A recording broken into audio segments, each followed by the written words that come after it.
Excellency, ladies and gentlemen, welcome once again to Cambodia Economic Growth Policy Dialogue. Today we have the pleasure to have Mr. Chowdhury, and we will talk about e-commerce, which is a subject of great importance for our economy as we speak now. The industry is thriving, and if I look at what's happening in the world now, e-commerce is everywhere. It's not something that 20 years ago when we applied to join the WTO that people know much about it. But now we fast forward 20 years later, the industry, e-commerce is booming. And I can only see that it will continue to grow, it will continue to prosper, particularly with our young population, our youth, all these savvy, young, very capable entrepreneur will take advantage of this technology and develop an industry. Cambodia, we have a lot of traditional industry. You're talking about manufacturing, garment, footwear, travel bag, but these are not the industry that most Cambodian, aside being they working in this factory. But in terms of entrepreneurship, I would say e-commerce is their future. So I would say I want to turn to, can I call you Supadeep? Subhadeep or Deep? Yes, Deep. Yeah, Deep, easier. Deep, you did a lot of work, for the government, for the Ministry of Commerce. But this is something that I'm quite proud when I read this report on e-commerce in 2024. It's a comprehensive review of the e-commerce landscape in Cambodia, addressing challenge, initiative, and opportunities. It's quite an impressive publication, and that's why I asked you to come to have a dialogue on this particular subject matter. So, Deep, since when you came to Cambodia? Yeah, first of all, thank you, Dr. Siphana, for having me. So I came to Cambodia in 2003. Oh. So it's been almost 22 years. Yes. So it's home. Yes, yeah. I've been living here and I never left this country. So All right. And you've been pretty much working on this technological industry, right? Yes, so I came here to start an international auditing firm way back in 2003. Ah, okay. That's where that was my first job in Cambodia. Then I moved to a distribution industry as a CFO and then joined a telecom company where my last full-time position was executive director. Well, if we focus on e-commerce, it's quite clear that the global market is booming. China is driving the industry. Wow, I mean the statistic is mind-boggling. Yes. 1.4 trillion in e-commerce. Trillion, I can only imagine up to billion, okay? But trillion, I don't know how many zero there. But the US is coming after, is 1.2 trillion. Japan is 169 billion, UK 129 billion, Germany nearly 100 billion. But these are the big boys. These are the big boys. In your perspective, working in Cambodia for the last 20 years, how have you seen the growth of the industry? Yes, when we started, let me get back to a few years back. So why we started this initiative. So it was during COVID time, and we saw a trend that there was a significant surge in online purchase, especially for fashion. Yes. And the question we had in our team that people are not going out, but why they are actually spending money on fashion. So that was kind of a trigger for us to actually deep dive a little bit. And then we found some interesting results that though people were not actually going out, and the social media was actually coming up, especially with Instagram, early TikTok days maybe. So we saw that people were actually posing. So we saw an interesting trend.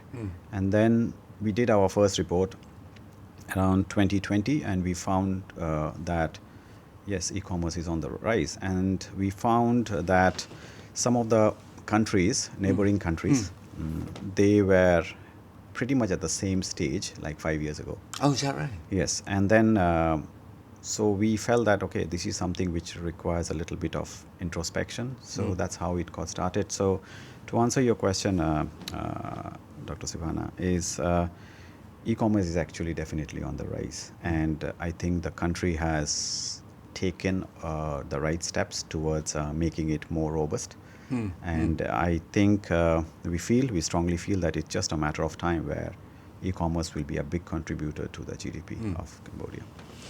From my perspective, e-commerce is pretty much driven by the private sector, right? But you cannot, as a state, anyway, I'm speaking as a state, the state must have established or set up ecosystem, the infrastructure backbone to enable the private sector to use this technology to drive e-commerce. What is your view on our current ecosystem? Okay, thank you again for this question. So, any e-commerce or any business cannot thrive without a proper infrastructure.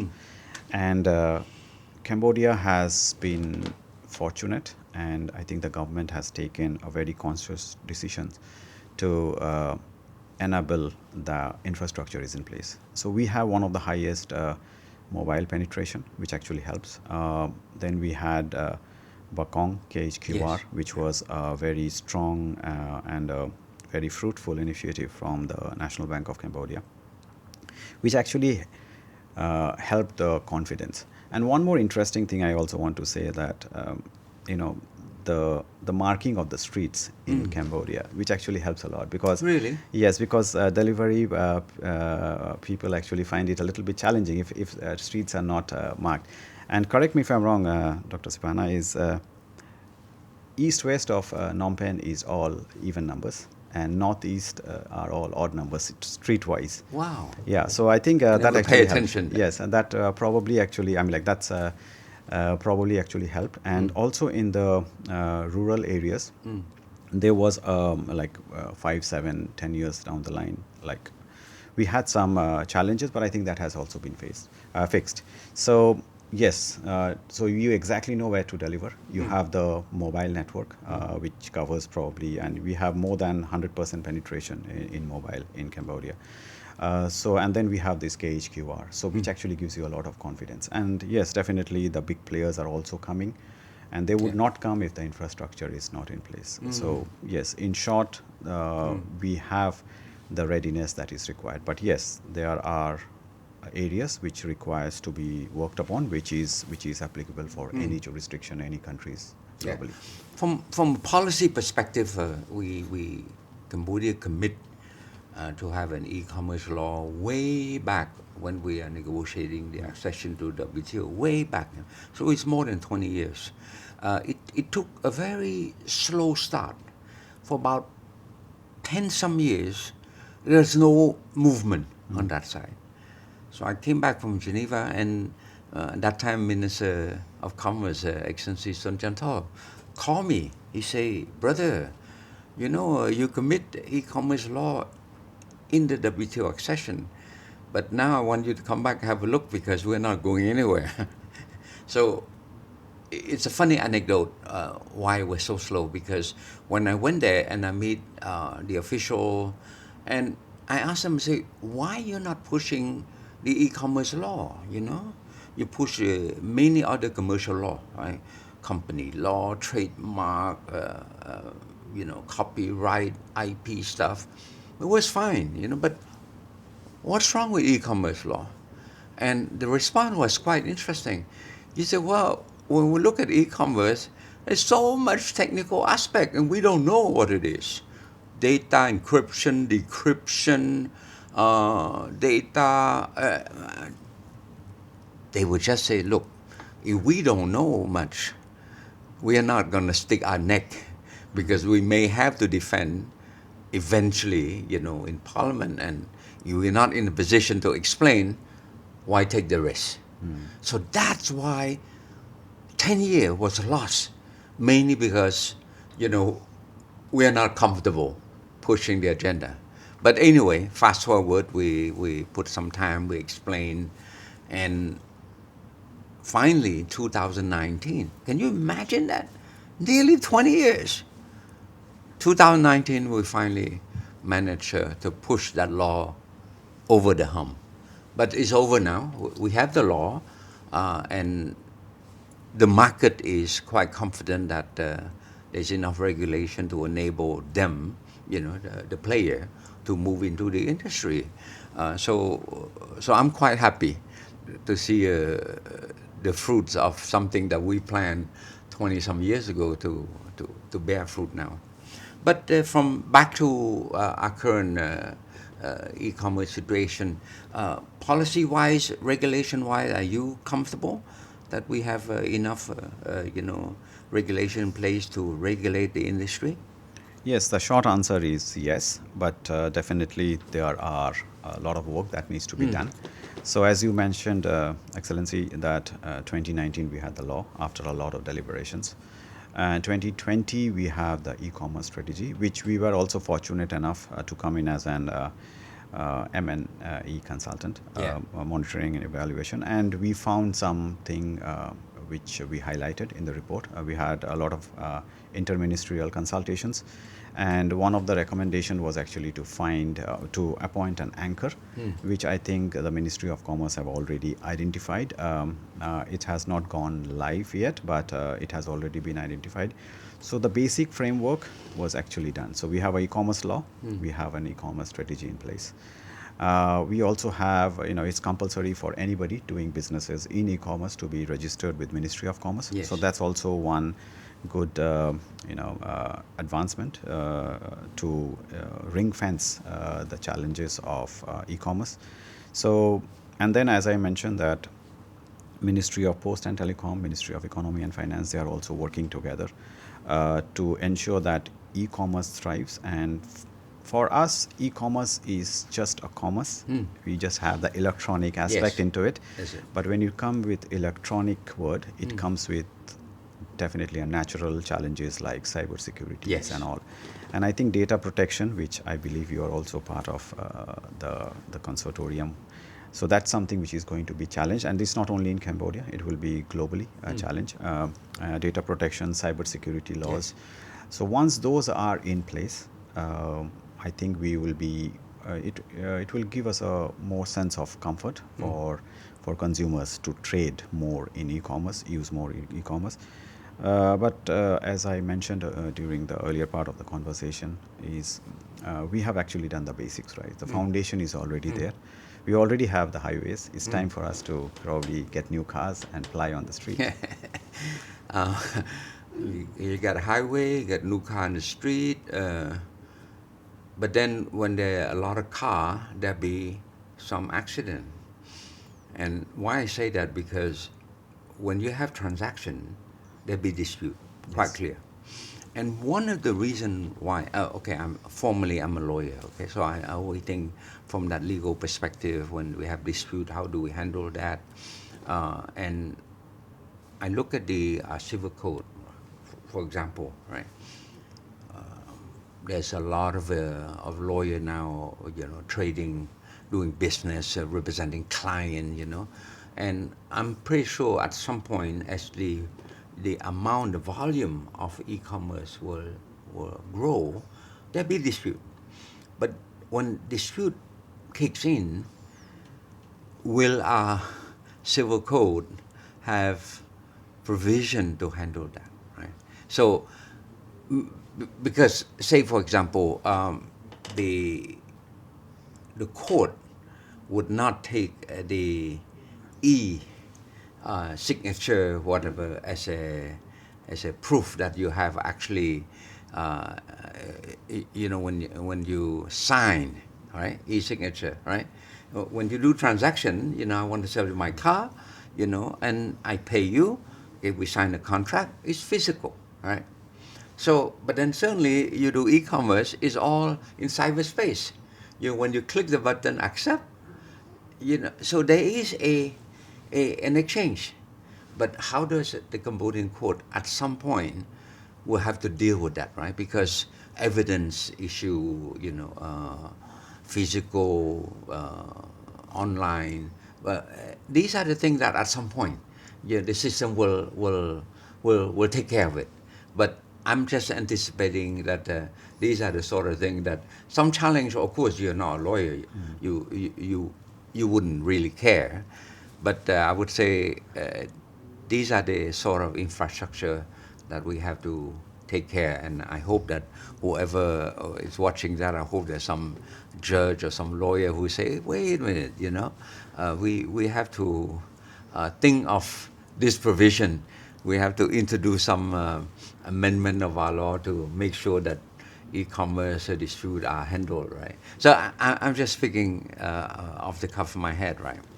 Um, Let us come back to something more real, because stuff that we just discussed now are so macro, and for somebody who is sitting now somewhere in BKK trying to transact, they don't care what we just talk about. But let's talk something that they can relate about, right?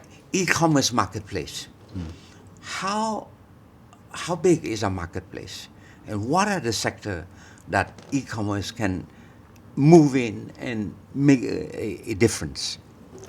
Okay, so based on our study, we saw that in 2024, the total e-commerce market is around circa 1.1 billion, and by 1.1 billion. yes, Wow. and by 2029, under the normal progression, we expect it to be around 1.9. But if regional trade agreements are in effect, like DEFA, I think it can probably leapfrog by multiple times, multiple X. There were some studies which was mentioned around it can leapfrog by probably 5X or 6X, which I can't remember exactly. But this is actually the numbers we are talking about. And this is, I would say, kind of a pragmatic but conservative numbers. And if the technological aspect is in place, if we have more confidence on payments, which is a little bit of a challenge, I think the transaction volume can go up significantly. But one thing is actually quite important to note, that the definition of e-commerce is quite broad and inclusive. You have to include food delivery, you have to use ride hailing, all actually. Anything which is transacted electronically Yeah, yeah. falls under the ambit of e-commerce. The sectors which we found quite interesting, and we have deep dived almost to 12 industries this year. So the top industries would be fashion, Fashion. yes, retail, food, insurance is has got a huge prospect. So these are the industries which we have deep dived, and we have actually made some shorts where we have actually given a snippets about, okay, what each industry is looking like, and what's the quantum and what's the opportunities for the e-commerce to thrive. So I hope that answers your Yeah, question. yeah. Here, I mean, I need to decouple a bit the issue, because we talk about e-commerce, but we have to also be mindful there's also the digital trade. Any difference there? Yes, digital trade is kind of a grandfather, right? Yeah, yeah. It's gives you a little bit of a more global perspective, Yes. and that's why digital trade is quite critical. So just to interject, like, we are also responsible for drafting the digital trade strategy for the government. So we are submitting the first draft very soon in the coming days, and that's one of the main reasons to have a digital trade policy or a strategy in place, because this will give you a kind of a framework where the e-commerce will operate. So that's quite critical. And if you see, the digital trade globally has been increasing year on year. Yeah. And Cambodia, we strongly feel that Cambodia should have a digital trade policy in place, or a digital trade strategy in place, which will give a kind of ring fence for investors, stakeholders to have a a confidence that okay, this is a framework, this will be a more of an enabler. E-commerce is, as you mentioned, Excellency, that it will grow. It's a private sector. They are transacting in BKK1 as we speak, so that will grow. But coming back into your comments about the judicial thing, so digital trade policy or a strategy will actually help to ring fence the potential challenges. And having some disputes, I believe, is a good problem to have instead of having no transactions. So I think we should be happy to have those good problems. So, but from the WTO perspective, they will regulate the digital trade, right? Yes, they will definitely, because there are reference points which has to be adhered to. Yes. So our work, which we cannot disclose at this point of time too much, we basically took care of every aspect. We have the right consultants. We are discussing very closely with ministries, especially Ministry of Commerce and other interministerial consultation is going to have. So yes, WTO definitely has a say. So basically they have the framework. So we are actually following that, and we are trying to adopt the best practices. Yes. And one thing I always say this, Excellency, is that Cambodia has an advantage. We do not have to unlearn a lot. Yes. We learn the new things. So like, for example, if you see the adoption of smartphone users, the penetration is quite high, right? And even say, for example, in the coming years, if 5G comes in, I think it will be embraced. Yes, there are debates whether Cambodia is ready for 5G. Yes, that is a whole separate discussion. But I think in terms of knowledge, adoption, I think we are up there. Okay, good. Industry-wise, how many, industry or sub-industry e-commerce now sort of like cover or enable? Yeah, it's a this is something which has triggered a lot of thoughts. So recently we saw that our Prime Minister has said that informal economy is around 26.4% of the total GDP, and I think it is fair to say that e-commerce is a part of it. If not a significant part, it's a part of it, because we can also say that when we are doing research on coffee recently, the market size of coffee, and we found that a lot of small vendors are actually there, unorganized, but they are working in a pattern. So because there is technology in place, there is Bakong or KHQ are in place, people are coming, and the less and less usage of cash. So it's all digital payments, right? So to sum up, I think this is something which is going to grow because the informal economy is quite significant. E-commerce plays a very, a pivotal role. Sometimes it can actually act as a catalyst, but we have to see, wait and watch, like how it actually transforms. So that requires a little bit of in-depth study, I believe. And industry-wise, I think not many are actually insulated from the e-commerce. So everything is now e-commerce. But having said that, it's also important to understand that e-commerce also includes social commerce, because many of the trading is actually... that's one thing that I'm not sure the different social commerce, e-commerce. What is social commerce? Social commerce is as compared to normal commerce. Yeah, social commerce is basically the usage of social media, like the Facebook. Facebook Live, TikTok Live, which is gaining a lot of momentum. So if you ask me, like, okay, what are the top e-commerce companies in Cambodia? It's a tough take, because a lot of the transactions are actually happening through this social commerce. People are coming live, selling. Of course, there are regulations in place that you need to have license and registration. There are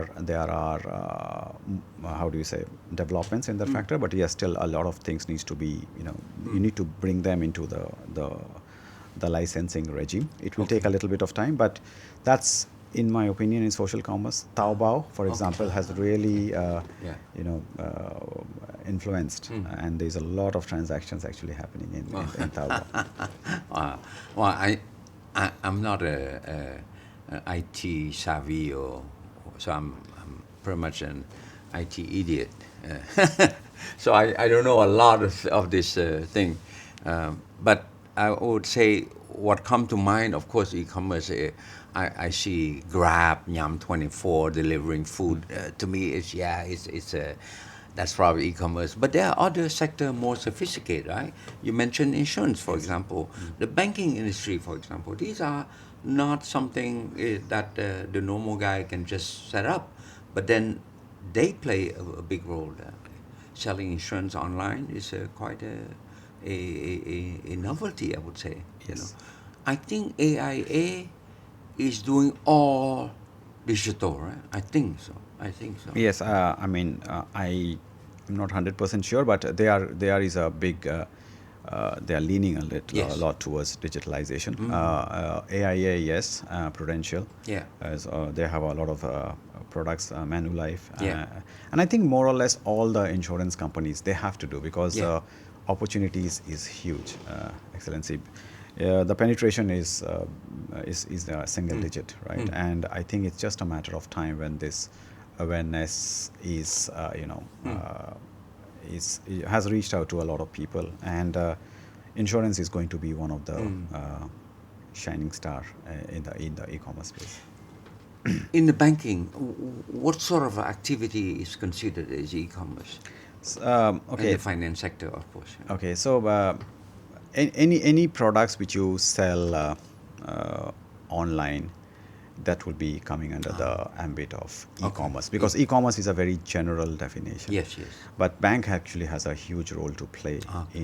in uh, fostering the e-commerce growth Yes. because at the end of the day, when you talk about a KHQR, Yeah. it's actually coming from the bank, right? So Okay. they are the system in Yeah. which all the transaction goes through. So yes, that is if that actually answers the question. So from the payment system, is the bank who drive all that, right? Of course, because you cannot do business without getting paid. uh, what what are the challenge right now, if you think there is, uh, when it comes to this payment system? Are we okay in that? Do we have enough payment system? Do we have enough fintech to enable, e-commerce to thrive? Um, I would say I can't really say whether it's a yes or a no, Yeah. but the confidence of the consumers is quite high because of uh, online payment Yes. acceptance. Mm. Having said that, we have also seen that the cash on delivery Yeah. is actually quite high compared to e-payments, and that is something because of probably lack of confidence in the payment Okay. system. Okay. And security is one of the I see. very critical things. So people like to say that, okay, you deliver, I'll And I pay you pay. on I will not use I see. online upfront. I see. And the credit card penetration in Cambodia is relatively low now, I see. right?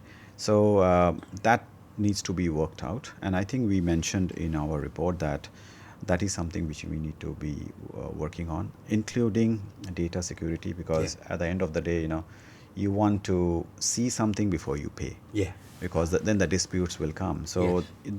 that needs to be bridged. Mm. And if we are working towards the right direction, Mm. I think that is just a matter of time. Mm. Most people buy what through online? Okay. Electronics, clothing, I what? think fashion, Fashion. a lot, clothes, Fashion. clothes, cosmetics. Mm.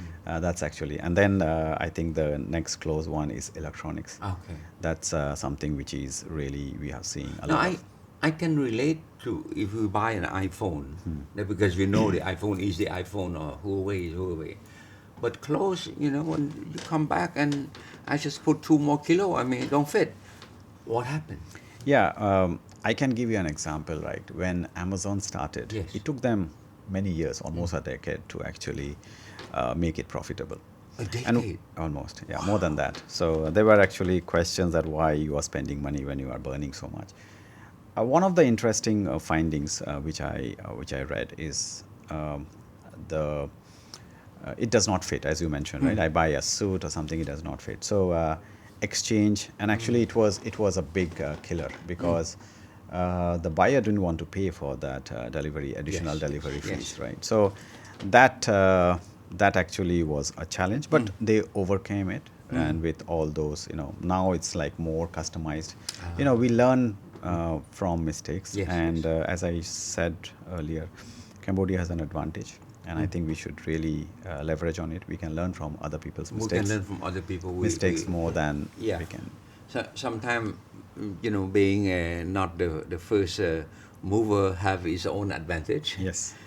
Being the third or the fourth mover, you can watch the first three make mistake. Right. So this is quite interesting point you made. So I think so. In that sense, the system, the global system, the regional system is learning enough from these hiccups to enable a smoother flow of e-commerce. So we talk about payment. We still have some trust issue. Uh, you know, that will take time to build. Um, the issue of healthcare. What do you think e-commerce in healthcare can do? I think quite a bit because Cambodia is looking forward for a robust healthcare system. I think if you are talking about working with international hospitals and do something like telemedicine, Yes, yes. I think that is something which is a big scope Yes. for the medical industry to thrive, because it's all about consultation, right? Yes. Say, for example, countries like China, Yeah. India, they have a lot of clinical data, huge amount of clinical data, Okay. which a small country may not have, Yes, right? yes. And if there is a transfer of knowledge through I think telemedicine, I think there is a huge scope in the on the e-commerce space. Yes. But yes, I am always very bullish about healthcare, Yeah. education in Cambodia, and online education is Yes, also yes. a part of it. So I think it's just a matter of time, and from here it's just going to grow up. Be it healthcare, which Yeah. has got a huge prospect, insurance, which is kind of connected, Yeah. health insurance, Yes. and then education online, which is kind of there is a common thread between all those Yeah. three. But for healthcare, we need to have a good data protection Yes. to make sure that the privacy of the patient is not Compromised, violated yes. or compromised. That's actually a very key aspect, and once the patients have that confidence, because this is very private, this is Yeah. very personal. Yes. And you cannot just leave your data. I Yeah. mean, like, I think it's probably easier to give your passport details than your what are your health issues you have, right? Because this is very personal. So I think it's a trust which has to be enabled. Without that, I think it will not really fly. This is my personal opinion. Education is another area that I think e-commerce can really help us, boost the educational aspect of many of the people in not just in the city, but more so in the provincial area. What your analysis of the education side of it? See, education, we are actually in a very interesting phase now. This is like where we are actually into kind of a lifelong learning, right? Yes. And most of the educations now, I mean, like, not most, a significant part is actually going online. So you can actually go online, and Yes. thanks to COVID, which was actually a good enabler for everybody to interact. So yes, there is no substitute for having in-person class, one-on-one class. But online education is a big industry in itself. Like, if you see globally, this is a big business. Yes. And Cambodia is going to be benefited out of it. Say, for example, if you want Cambodians to be good in mathematics, and you only have few teachers, Yeah, yeah. right? So online is the answer, right? You subscribe online classes. That's where the opportunity, in my opinion, is. Like, one teacher who is based in Phnom Penh Yeah. can actually educate and teach people, say, for example, in Siem Reap or Yes. Battambang Yes. or anywhere. So I think that is something which requires infrastructure, which of course the private sector will come in. It requires you know, good internet connections, Yeah, yeah. connectivity. It requires data security, because that's I always advocate for data security, Yeah. because cyber security is going to be the biggest challenge for the upcoming generations. yes. We probably have caught over it, but cyber security is something which needs to be really looked in. But if all those aspects, see, we cannot fix everything Yeah. in one day, right? Yeah. Cyber security, like, there will be always a new mechanism to Yes. penetrate, right? But we have to be mindful of the risk. So if you understand the difference between risk assessment and risk identification, Yeah. I think that's very critical. I see. I may sound like an accountant now, which, but it's very important to understand the risk and work towards risk mitigation. Identification is not the answer. It's risk assessment is the answer, Okay. and that is quite relevant for e-commerce development Yes. in general. Well, I think the good thing about Cambodia is that we're an open economy, so we are very much welcoming external expertise. You know, you're a good example of that expertise. Uh, to do risk assessment, you need a broad experience. You need a broad exposure to what's happening in the world of e-commerce, in the world of digital trade. Yeah. Do you think we have enough capacity to deal in this field of risk assessment, risk identification?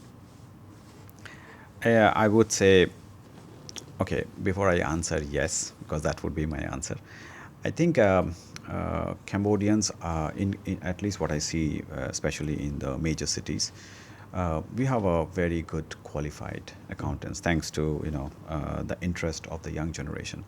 So finance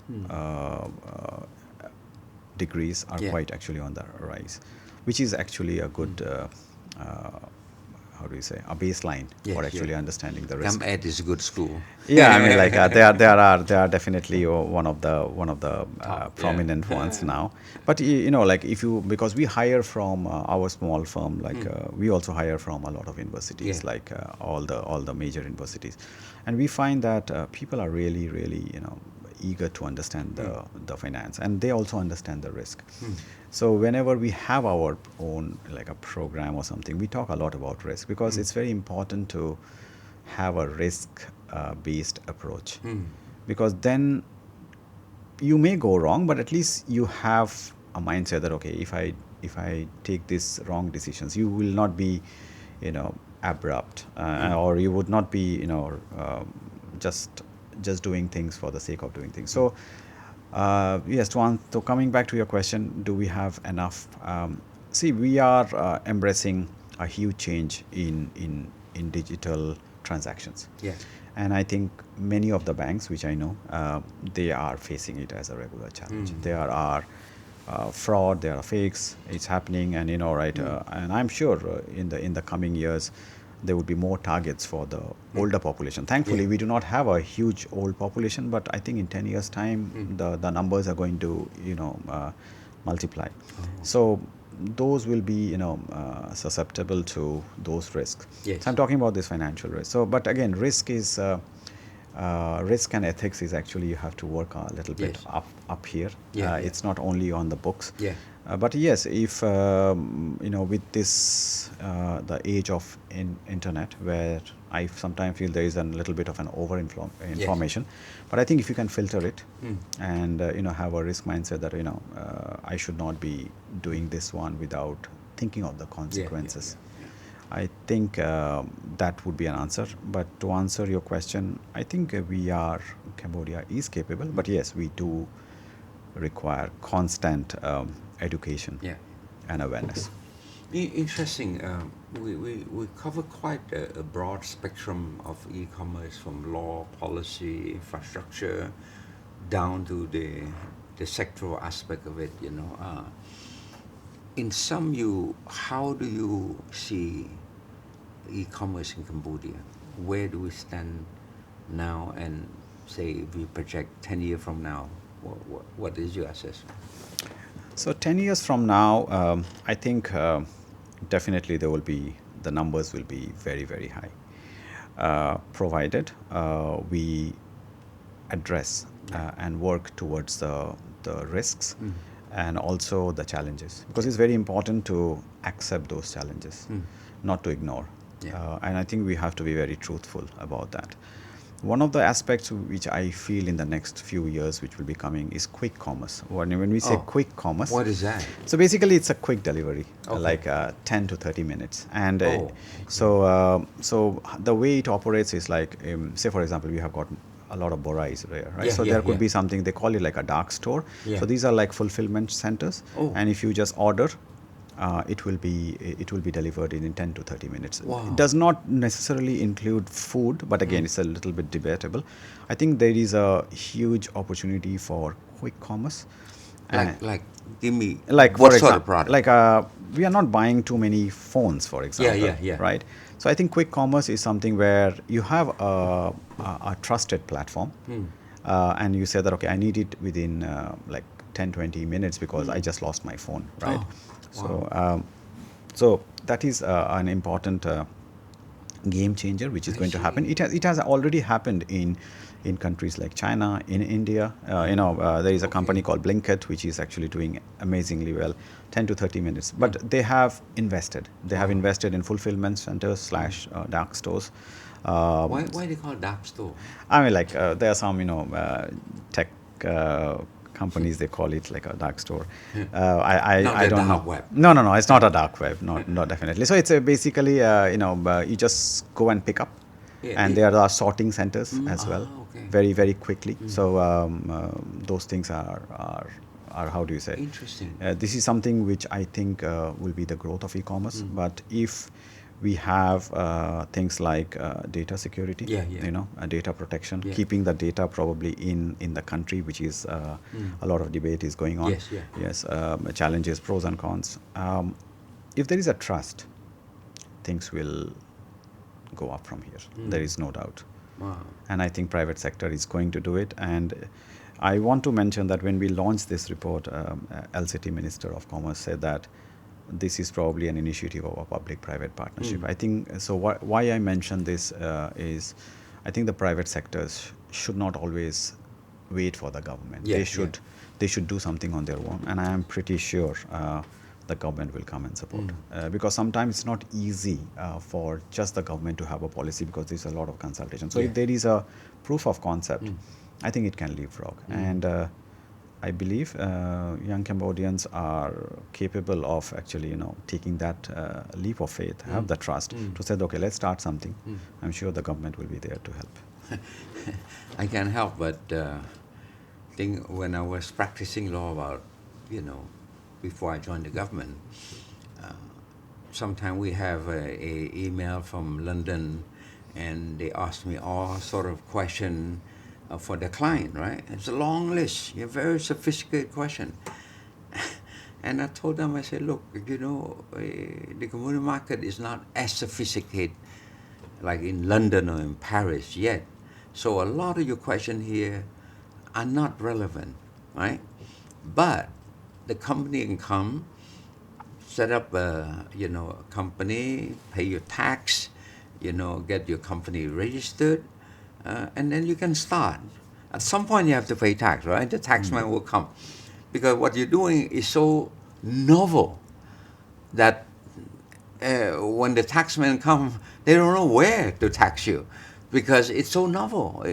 It's no different than 15 years ago when they talk about fintech. What is fintech, So, but at some point, the taxman will catch up. Sure. It will come. Kung Wibol will come, for sure. But hey, that's what the industry, that's what it's for. So the country is a wide open economy. So yes, come and start something. You have a great idea. The state will come at some point. Or sometimes the state don't need to come. if the private sector partnership is moving, why not?